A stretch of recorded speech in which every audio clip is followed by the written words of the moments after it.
you start to paint the future, there is this term called AI slop coming in, wherein we're so trusting what AI is doing that we're getting sloppy, and the muscle memory builds where we're just check the checker and not doing all of that human in the loop verification and all of that.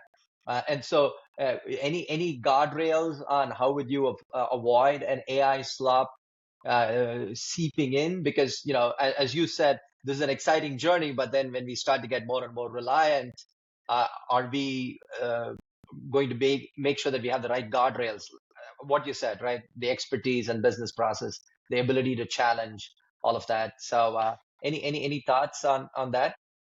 It's interesting. If we go back to the medical writing example, right? Is there fear that the medical writers will, just say, okay, let me just push the button and whatever comes out, we just accept it and lose sight of, data analyses and, tracking down information, investigating, how something, needs to be written and making sure the messaging is accurate and comes across appropriately. It's easy to read, et cetera. All of these things, if we ever get to a society where it's push the button, close your eyes, and it's done for you, maybe the microwave oven heating up your dinner or something like that. That is a challenge for society that we have to think about. That's not just a life science problem. I think that's a much broader issue.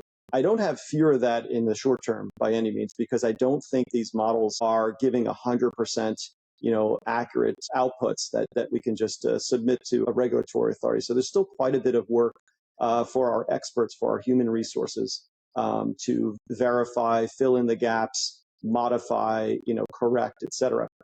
I think that's a longer term challenge tree that we have to think about as a society, is how do we ensure that not only can I, calculate 6 times 6 on a calculator, but I actually remember how to do that calculation, with handwritten mathematics, right?